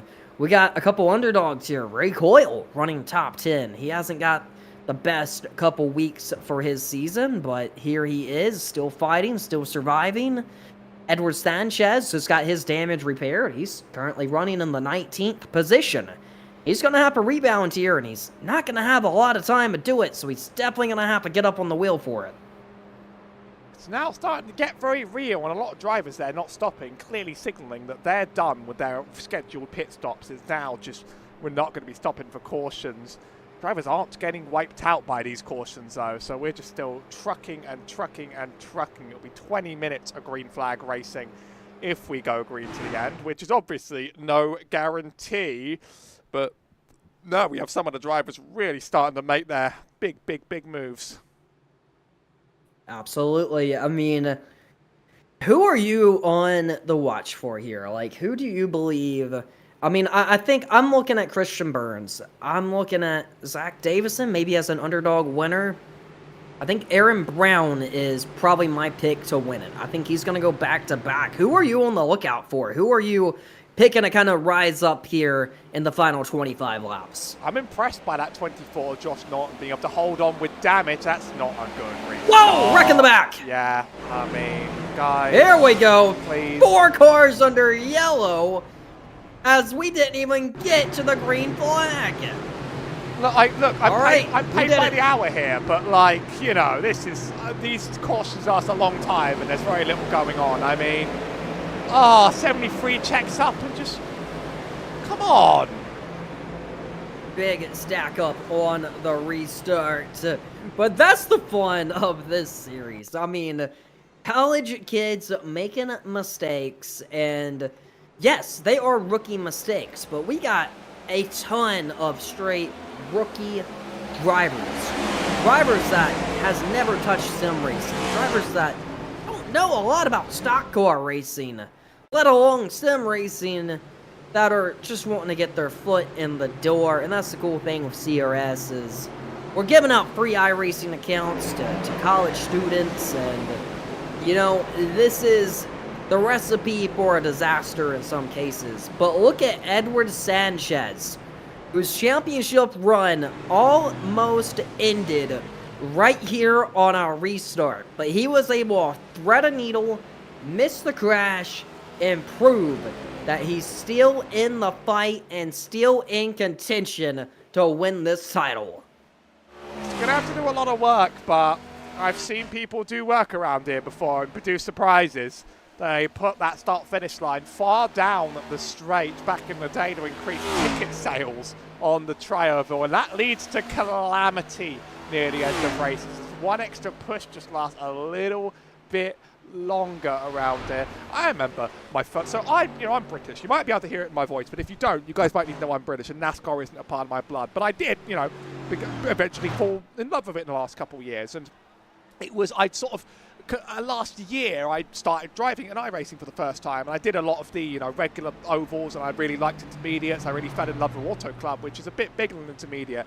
Then I did my first Talladega week in the trucks. A lot of people do their super speedways. They think that's what NASCAR is. I actually did it quite late. And my first time ever on this track, I thought, my God, this is like a perversion of what real racing is. And it's really weird, and I don't understand it. But like, wow, it's sort of terrifying and odd and crazy. And things like that run to the finish line really spooked me out for a while. Some drivers, they see Talladega, they watch the Ricky Bobby movie, which is great, by the way, and then they sort of think this is like what it's all about. Other people, they come into it quite late in their career, and then they're very surprised by the dynamics. It's certainly racing like you've never seen it before. I always say, if you're a NASCAR fan and you want to go to your first NASCAR Cup Series race, go to Talladega. A lot will say the Bristol night race. I say go to Talladega. Stay the whole weekend. Go camping. Go to the Talladega Boulevard. You're going to have the funnest party of your life. You're going to have the funnest time of your life. You're going to learn a lot about Talladega. You're going to hear the Talladega stories. This track was built on top of a cursed Indian burial ground. That's why the land in Alabama, it was cheap land. NASCAR bought it. They built a track on it where they wanted to outdo Daytona. They wanted to make it bigger. They wanted to make it faster. They wanted to make it better. And over the years, we've seen cars go flying into the catch fence. We've seen, things happen here you don't see happen at other tracks. We've seen the pace car get stolen pre-race, and someone went for a little joyride. There's also a Talladega moment where you wake up race day morning and all the Cup cars have got their oil lines cut. That's another thing that happened here at Talladega. There's been so many moments here throughout the years. There's drivers that pulled over and ended their race because a voice told them to. This track is iconic for spooky reasons, and it's iconic for the fact that you get wild finishes here, and you just never quite know what you're going to get. So with 21 laps remaining, we very well might be going into one of them classic Talladega finishes. We very well might be rolling into one of our most iconic finishes here for the CRS Sim Racing Championship. We may be setting up for a viral moment to go on YouTube Shorts or TikTok or Instagram. Everyone in this series, it's not just a ticket to go racing, but it's also a ticket to make a name for yourself. And that's what a lot of these college kids are doing. Every race winner gets a custom graphic made, and it gets blasted on social media. Every champion is going to get a big payout. Every college kid is going to get an opportunity to get their foot in the door, and that's what we're seeing here at the Talladega Super Speedway. Well, the pace lights are off. We're going to be taking the green flag with 20 laps remaining. The clock is ticking. This is it. If you're running 15th, if you're running 20th, you may need to step it up now. Or you may just want to hold your breath and let the cars in front of you step it up and let them wreck out and take their positions at the end. But I think if you want to win, you got to start positioning yourself for the final lap. I don't think the driver who leads the white flag is going to be the winner. It may not even be the driver in the second position that wins this race. They may all crash, and it may be the driver tail end of the pack that wins it. You just don't know. 20 laps remaining from Talladega. The pace car is officially hitting pit road. What could possibly go wrong? You see it here. The clock is counting down. The clock is ticking. I think Christian Burns is going to step it up. Does everyone have enough fuel to get to the end? is another question. Well, we are now in the Geico restart zone, and you see it there. Holden is off. The green flag is flying. Christian Burns up top. He has Clayton Good behind him. I feel good about these 3 cars on the top group. I'm looking at the 19 of Zach Davison, the 43 of Clayton Good, and the 27 of Christian Burns. If they push, if they shove, if they fight, I think they're going to get up there and contend for this win before you know it. But look out, because the 16 is going high. That is going to put Aaron Brown potentially up to the lead. And look at the aggressive move from Peter Saddington. Up to the top. He's up to 3rd. Pushing his way to the front. Going for 2nd now. Can Peter Saddington win at Talladega? 19 laps remaining. He's running in the 2nd position. He got a lot of practice in, and he's barely going to get down. Somehow he made his way down to the bottom. Can Peter Saddington survive and win at Talladega? That 27 and 28 have proven themselves a bit of a pushing machine, and if you prove yourself a pushing machine, people will stick with you until the end of the race. That charge to make it free up wide up the middle was extraordinary. Now Christian Barnes is dropping back quite a bit because he's not getting the same support from the 43. Let's see if it happens. Down the back stretch, it's good, but it doesn't matter. Whoa, big crash! Again. Chris Hood involved, Zach Davison, Chance involved. 3-4 cars stack it in turn number 3 at Talladega. Their days are over. What happened is the question. Oh, Edward Sanchez! Edward tried to shove him 3 wide and there wasn't enough room. Oh, and Edward's saying it on the chat now that he thought he could and then there wasn't room. He actually gets away with this as well. I mean, but that is a controversial 3 wide. Sends it. The 19 comes low at him. And that is going to set it all off for everybody. About 4 cars. We are giving away thousands of dollars here for this championship. And Edward Sanchez is currently 2nd in the standings. I think what we are seeing now is a little bit of aggression, a little bit of greed, a little bit of desperation of he knows who's winning this race, and that's the points leader. And he knows that he has to get up there and go make this baby happen. And I think this is where we're seeing some of these college kids make mistakes at. He knows if he wants the championship, he's gonna have to go through Aaron Brown. And I think we're seeing his aggression level step up because of that. But the good news for Edward Sanchez is he survived.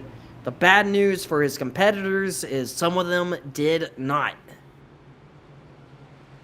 Well, very interestingly, quite a few drivers are reporting on their incident limits. So there is a 22x incident limit on the lobby. To explain to those that don't really know, if you have hard contact with another car, you get 4 points. If you spin out, you get 2 points. If you get 22 points, you are instantly removed from the race, disqualified, zapped out of existence. Some drivers are now 1 crash away from removal from the race. You're excluded, get to the back, see you next time. Quite a few reporting this. They're on that cusp, and that could prove pretty vitally if we have more and more wrecks on the track. It's definitely getting big. I am so proud of Peter Saddington. This guy, when I met him in Atlanta, he is very new to NASCAR. So the fact he's running in 2nd now is freaking impressive.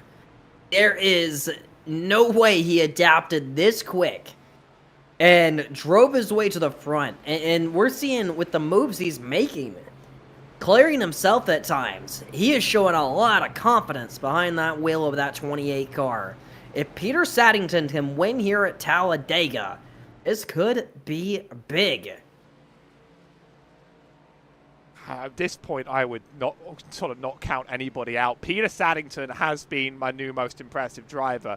When he wants to get someone up there, he just goes full force, and it feels like we've all watched Talladega nights. You know when he somehow just shifts and finds another gear on the track, and you think there's no way that makes any sense, but he does. That's what I feel like Peter Saddington's doing sometimes here.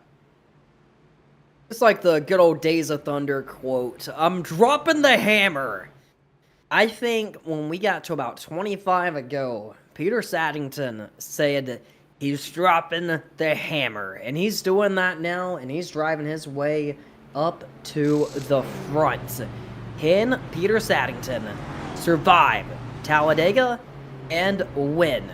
It's going to be 16 laps to go at the line. We're going to be taking 1 lap to green and taking the green flag with 15 laps to go in this race. And it feels like we're not getting a clean green run anytime soon. So, how are you going to count on being able to stick in that lead? I mean, if you're in the lead, caution laps are all right for you because it's more laps where you don't really have to worry too much about it. And restarts, as you mentioned, restarts aren't really high pressure here because if you jump the field, you actually get caught out. So most people just sort of wait for the green and they go. So I guess you might just sort of like the opportunity to just sort of relax for a bit, but it's all going to build up the pressure towards the very, very end. Worth noting, by the way, if we have lots and lots of wrecks, how many green, white, checkered attempts? I'm checking 3 attempts at overtime around here if we somehow need them. It's going to get big. We very well may need them. So this race is a little bit different from Daytona. When we ran Daytona, it was a fuel mileage race to the end. A lot of guys were running out. This time around at Talladega, although it is a very similar track, it's not going to necessarily be a fuel mileage race to the end. A lot of these guys are going to be good on fuel, and they can really just get up there and race this baby out for the win and put it all on the line and see what they have. I really think when the pace car ducks off this time, this race will officially start. I feel like every Talladega and Daytona race, even if it's a 100-lap event, that race does not start till you get down to about 20 laps remaining. And to prove this, there's so many fixed races every week you can do that's official iRacing series, whether that's C fixed, A fixed, B fixed. A lot of these races range between 30 to 35 laps, and even them, with a 25-car field, you often want to ride it out for the first 5, maybe 10 laps. You can charge with 15 to go and go from 20th to the lead just like that. So even with a 100-lap race here at Daytona or 75 laps here at Talladega, it doesn't really matter how long the race is. It does not start till 20 laps to go. And now that we're down to 15, I think we're going to see some aggression pick up, and I am going to keep my eyes on Edward Sanchez, who's a little farther in the back, racing for the championship, and Aaron Brown, who is leading. Although he wouldn't clinch the championship today, he'd be one step closer if he can get that win here at Talladega. Well, the pace car is in, Aaron Brown bottom, Peter Saddington top. Who's going to get the most help here on the restart? The green flag is back flying in the CRS Sim Racing Championship, Talladega 500. Oh, look at that. One of our top race drivers there, Sanchez, I think just dips below the yellow. He wants down and out. I mean, I think he's potentially too damaged to keep up on pace. Focus up on front. That's a little bit sketchy the way they're keeping their lines, but now Saddington stays on the top of his. Gurney pushes from Barnes. We've seen these two drivers before. Now he's going to have to return the favor back the other way. It does seem like they end up in line with each other every time there's a chance. It's going to be 14 laps to go. I feel like this is a great spot for Peter Saddington. He's going to need a little bit more help behind him, but when that rocket takes off, that outside is going to be moving, and if I was Peter, I'm telling you, really trust that 27-car Christian Burns. He's going to give you some good, steady shots. I know it probably isn't looking good right now, but just like that, things can turn around, and you can start pulling up to the front, but everyone's bailing on it, man. This outside is not working. After Clayton Good bailed, it's not looking good. You may want to find your way down to the bottom for now and jump back up when you get the opportunity. Single file for at least the top 10 up front as Aaron Brown continues to lead the Talladega 500. I think Saddington's the better pusher than Barnes, but he is going to need someone to come with him. We've seen, surely people on the track have seen that he did this earlier on in the race. Maybe if he encourages Clayton Good to go up, that's 2 going up. That's going to force it 3 though. They're not really working with each other, and that's going to completely disrupt the run. Christian Barnes actually gets to join that high side. Saddington gets left behind. Now he's almost out of that bottom line. He's going to surely have to go up for him to catch that draft. This is where the dynamic's going to get interesting. Oh, he's really not choosing a side here. So I feel like we're getting close to that next crash. We see Edward Sanchez jump up to the top. He's looking for anything he can grab onto right now. He is gaining positions, which are all valuable points. But right now, oh, here we go. Big checkup right there. Fortunately, everyone's going to hold it. Edward Sanchez is going to find his way back to the bottom groove just like that. No. Oh, man. Oh, here we go. We're crashing, boys.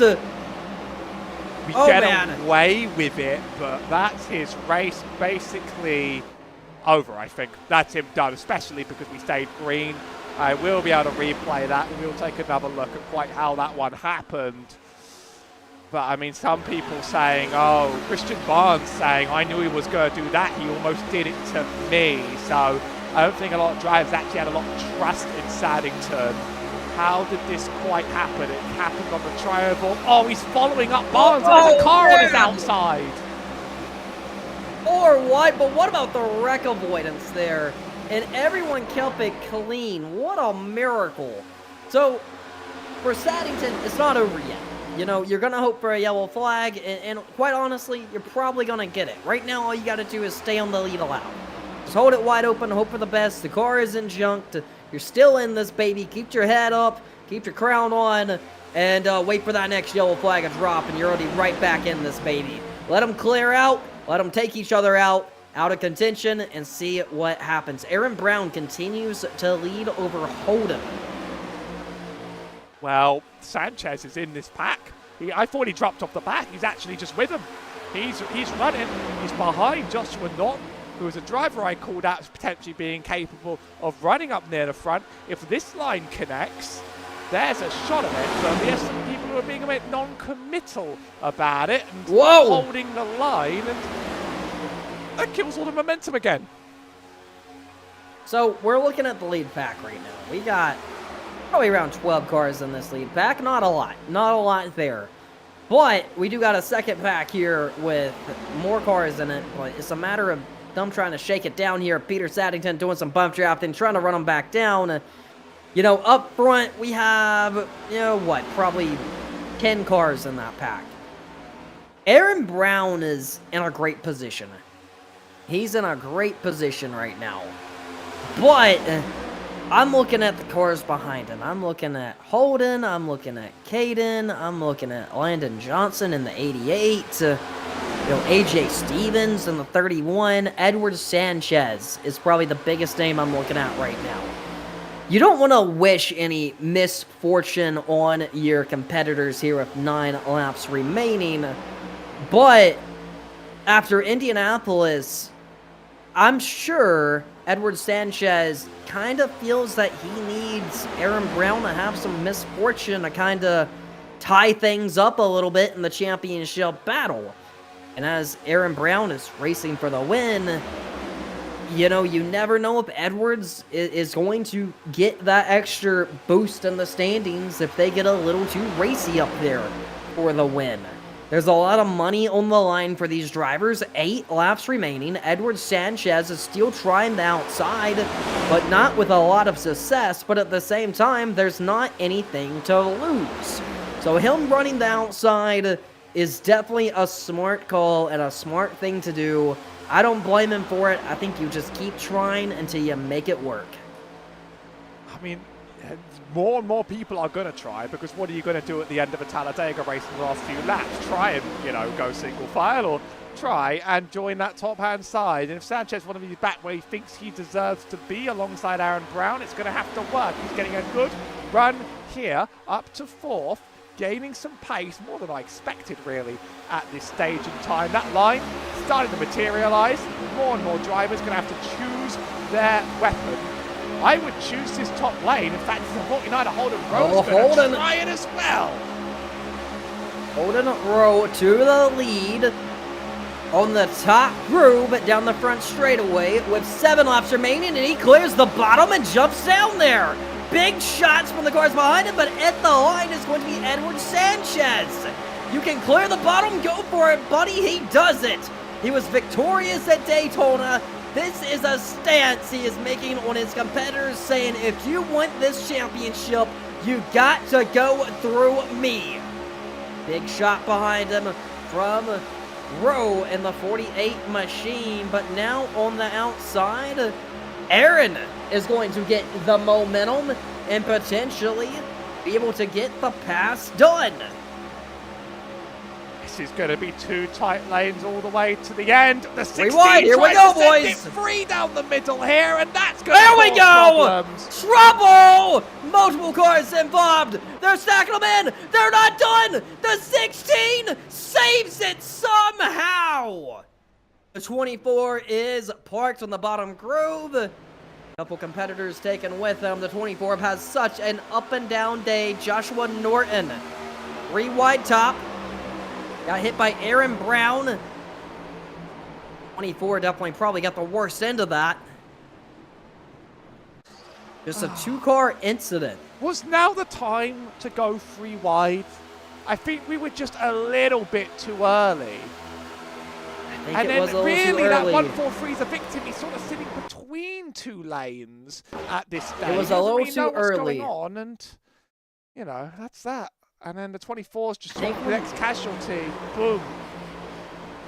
Both of them. I think when you put a lot of money on the line like this, it's not that greed takes over, but you do things that you probably don't plan on doing. To him, he's seen Edward Sanchez take the lead.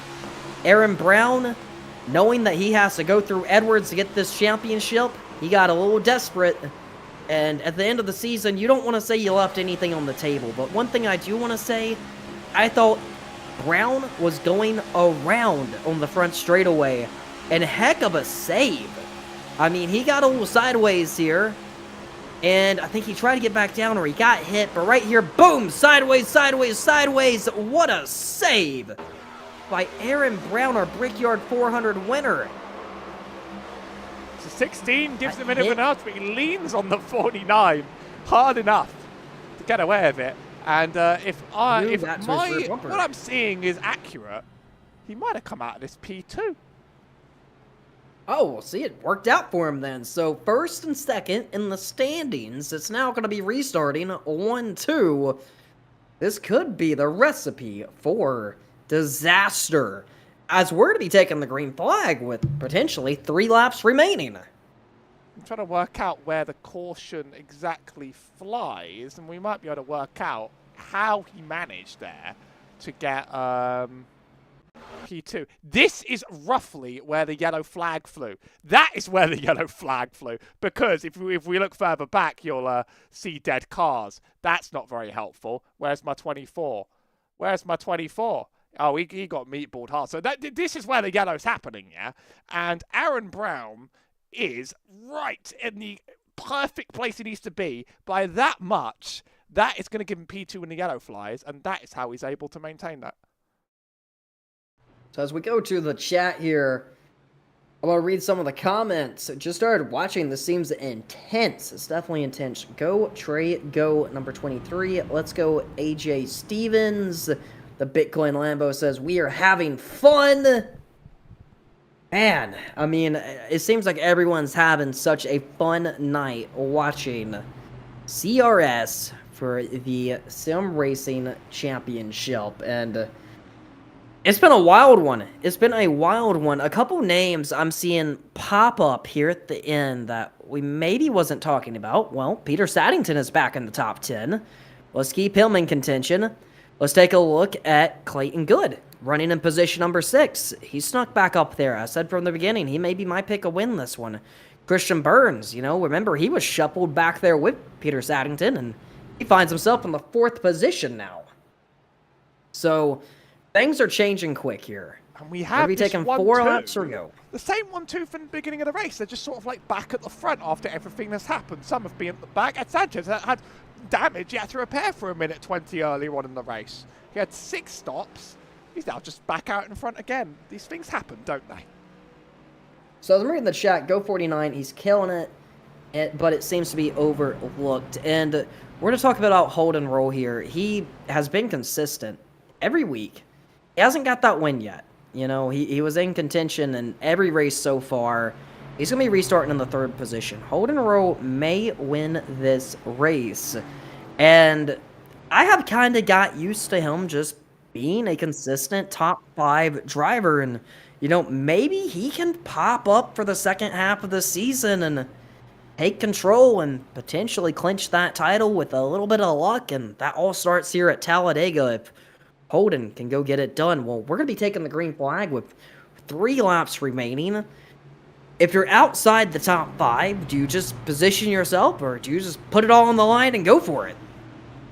So 3 laps to go. We're 1 away from a natural green-white checkered. If we wreck here before the white flag, we will go into green-white checkers. This means we add more laps to the race distance in order to get us over the line. And we'll have 3 attempts to add more laps to the race distance until it finally ends. If we get the white flag, there will be no more yellow flags, and we will race to the line no matter what. And usually, horrible things happen in the tri-oval on that final lap with the white flag. So expect carnage and expect to finish like nothing you've ever seen before. That's usually how it is around here. If you're used to watching the dlbxtv YouTube channel, I always had this phrase of strap the TV down. Well, that's what we're about to do here for the final 3 laps of the CRS Sim Racing Championship Talladega 500 presented by Drive Smart. This is about to get fun, boys. Watch out for all these competitors. Truly, anyone can win this race. 3 laps remaining, 1-2 in the points, are now running 1-2 on the racetrack. This may get ugly, it may get entertaining. Let's see what we have. Waiting on Edward Sanchez to take the green flag, and we're off, boys. But Aaron Brown has big help on the outside. They're gonna have to act fast before the outside backs up here. Christian Burns is shoving. Will it be enough? They're going to get a little bit of momentum down the back straightaway, but it may tone down after that. I think that 43 has something in him. I think both lines are going to be strong all the way to the end here. Whose engine's going to blow up on the way? Are we going to go green to the end? So many questions here. Peter Saddington is shoving. He's ready to go. The outside's backing up.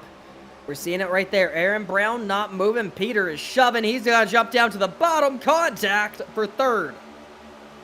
Holden Rowe is now running in the 2nd position. This could be an opportunity for him to take the lead. If he can get to the outside in time, this may be it. 2 laps remaining. Peter underneath the yellow line. Back up onto the racetrack. Getting a little bit wild. But Edward Sanchez looking for his 2nd win of the season. Can he do it at Talladega and sweep the 2 super speedway events? Big momentum. We're coming to the white flag this time by. It's slow on the top. There's no momentum. Suddenly it seemed to disappear. We'll see how it goes for 3 and 4 because that's often where you're faster down the back straight. We're going to hit the white flag. This means we will not stop the race for a wreck if we hit that. We have gone yellow.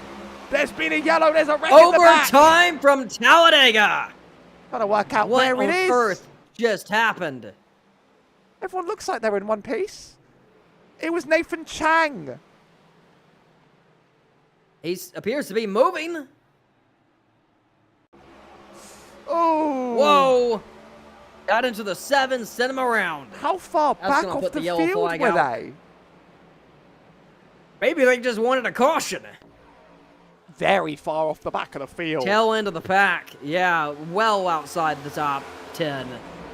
Ouch. Tail end of the field. 7 goes around. Nathan Chang lives to see another day. Nathan, you'd be surprised. Nathan took serious damage from that. Of all people, That shot against the wall. Oh, wow. He's got his man right knocked the front wheel out. damaged. Unbelievable. So now we may be going overtime. I right now, all these drivers have to do is get to the white, and this race is on. I mean, I think we got to look at the timing and scoring because everything has gotten very... Oh, sorry, just a little bit more controversy at play. We're having a great time. I talked about the disqualification with drivers hitting their incidence limits. Christian Ramson, who's already been warned this race, and Chris Hood just went over the incident limit to this, under caution. Watch out for that 30. He has been a bit of a problem already, and it's a bit of a brake check. That contact, too many incident points. Both drivers are out. Wow. Race control is going to have to review that one. As tempers are getting hot from Talladega. So, welcome to green-white checker territory. As a reminder for anyone that doesn't quite know, we're going to add 2 more laps to the race. We're going to go green flag, then the next lap's going to be white flag, and if we make it, that will be the final lap of the race. If we don't make it, we're going to restart it again. Up to 3 times we will add these laps to the race. So, we could be here for not all evening, but could still be here for plenty of time, knowing how long these cautions take around here. And everybody that thought they were in for a clean one are frustrated on the inside. Drivers on the outside probably happy to get another shot at it, though. Aaron Brown fell back quite bad. Now he's going to be second car on the outside. Caden Pado. That's a name we've not said much of. 16 car, P3. He'll be second on the inside row. So, Caden got damage early on. It appears he may still have a little bit of damage on that front bumper, but he's been smart enough to not lead the pack and smart enough to kind of keep it in contention in case something gets big. I don't think this car will be great up front leading, but if he jumps out at the right time on the final lap, he could definitely steal a win here with it. But you definitely see a little bit of damage on that front bumper that he received early. But I say absolutely go for it. Ignore the damage. Screw it. Put the score into contention and go win that baby. I mean, there's a lot of names. I'm really focused on Edward Sanchez, Odin Rowe, Aaron Brown in 4th. I think Aaron's going to have to go in defense, but also Aaron knows that he doesn't have to win. Aaron just kind of has to survive. He got a good finish at Daytona. He won Indy. If he can get 5th, take it. Get 5th versus getting the win. Just take it. Take it. Get out of here. See another day. See another 2 weeks here to contend for that championship. Couple underdogs that could get up here and mix things up. I mean, we got Ferris in the 18. He's running a 9th. We got AJ Stevens in the 31 running an 8th. And we got Clayton Good running 7th. So, I mean, there's a lot that's going to change here. And we're going to be getting the 1 of green this time by, I believe. So, let's get ready to strap that TV down for potentially the final restart of the day as we're going overtime from Talladega. Same as it ever was around here. This is the last super speedway on the schedule. Of course, 2 more weeks we go to Charlotte and we go to Homestead, Miami. Charlotte can be a real tricky one. The exit out of turn 4 catches me out, and I'm much older than college at this point. Homestead is a brilliant race, though. We love it as our season finales all the time, and run that top lane and just do your best to hang in the groove. This is the last wild card on the schedule, so this is the last race where you can sort of luck out a win. From that point onwards, it's going to be pedal to the metal. Let's get after it here. When that pace car ducks off, man, I mean, I really think it's anyone's game. I mean, somebody may get their feelings hurt, and somebody's going to be celebrating here when we take the green flag. But, I mean, I'm pulling for Peter Saddington. I would like to see him gut out this win. But I think it's going to take a little bit of luck here from the leaders if things get shuffled up. But, man, it's going to get big no matter what. I mean, Edward Sanchez, I'm impressed with how he has positioned himself. I mean, he was aggressive coming back to the front, but he also used his head to get that track position back. He used his head to make sure that, that he was going to be able to go win this baby.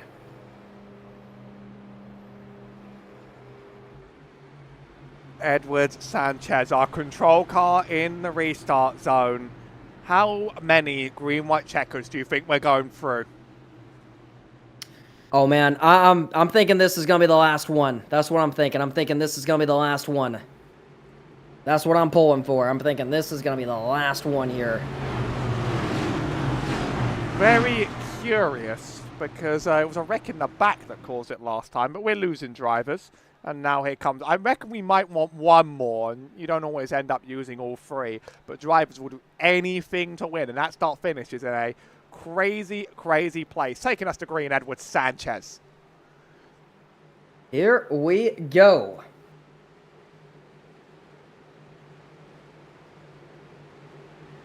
Let's see how this ends up. Edward Sanchez is going to lead him to get the green flag here from Talladega. And we are going to haul it into turn number 1 and see who's going to get back to the flag. Will they make it to the white flag this time by? Here we go. They're getting wild behind them. Getting very wild behind them here. Getting shuffled. Edward Sanchez is going to lead them 3 wide behind them. Holden Road drops like an absolute rock. So many drivers Edward lost Sanchez it there. looking good, looking fast. Can he get the win here from Talladega? This is going to be a miracle race. Can he do it? Can he pull off the win? Can he clinch this baby off here? Here we go. Final time. Will we get to the white flag? Edward Sanchez, big block up top. Things are shaking up. Things are getting wild. Things are getting chaotic. The white flag is waving for Edward Sanchez. Can he get back around with the win, with the victory? Edward Sanchez is pulling. Can he do it? Will he be able to do it in time? He has Aaron Brown on his rear bumper. Behind them, they are 3 wide, gunning for the win. Edward Sanchez is going to lead. Cars behind them are getting shaken up. Final time through turn number 3 and 4. Landon Johnson has made it to the outside groove, and we're coming back to the checkered flag to see who's going to win. Can Edward Sanchez get it done? Final shot through the front straightaway. Edward Sanchez, and he gets turned! Heavy impact! You seen it there, Aaron Brown wins at Talladega! Unbelievable!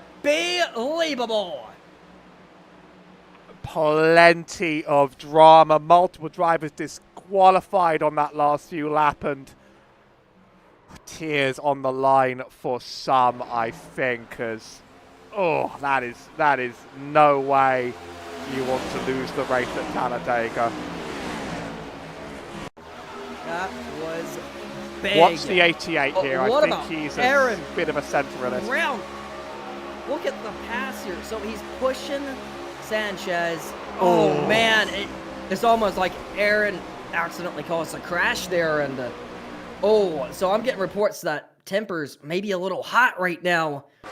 We're gonna try a mic up here and see what we can get, see what's going on here around this racetrack. I just think this is gonna be huge. See if we can get some post-race interviews. There's for also the top one 3. more wreck that happens, by the way. AJ Stevens, Caden Pado, disqualified due to incidents. Big disqualifications.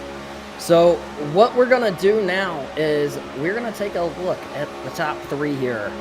And we're going to get some interviews. Kicking it off with Aaron Brown. So we're going to see what Aaron has to say. Aaron Brown, do you got a copy? Yes, I do. Second win of the season. You won the Brickyard 400. You have now won the Talladega 500. Walk me through that final lap. Yeah, I was just trying to push Edward forward. I had a little bit of damage from that save I had a few laps ago, but I was just trying to push Edward forward, trying to push him clear, and I think I just had contact with the 88 there. I'm not really sure what happened. I think I'll look back at that one, but If that was on my fault, I really don't, really don't deserve that one. I feel bad for Everett there. But yeah, just do that final lap. We're just trying to push each other together, and Aaron and also Trey were there as well. So we all ended up finding each other right at the end. We were working together all night long, and we got separated a little bit late, kind of just past the halfway point. But we all found each other at the end, and at least we were able to get the 1, 2, 3. Absolutely. Congratulations, Trey, the driver of the 23 car. Do you got a copy? Yes, I do. Trey, you avoided the final lap crash and came home with a podium finish, position number 2. What did you see there at the end? It definitely got crazy for quite a bit. I didn't think I had a chance. There was about maybe 10 laps to go, and I got in the wall, and so went to the pits, had 6 minutes damage, only took like a minute and a half maybe, and then came back out with some steering damage, and just surprised to be where I am. The bottom lane opened up, took the spots, and made it happen. Position number 2, brother. Congratulations. Aaron Raymond, driver of the 143 car. Do you got a copy? I got you loud and clear. My goodness. So, how did you survive all that? It seems like you snuck right into the picture come the end. Dude, I have no idea. There was a couple wrecks where we just snuck through there. I had just a little bit of luck, a little bit of a prayer, and just holding that foot down and hoping everything goes well, and it did. I'm just really happy that we got the 1, 2, 3. We were working all race long together. I know it was a bit rough, you know, getting hit down the apron there, bouncing back, but I'm pretty sure it was a good race for all 4 of us here. Absolutely, brother. Congratulations on the podium for the CRS Talladega 500. Yes, sir, and shout out to Texas A&M International University. We got a podium. Absolutely.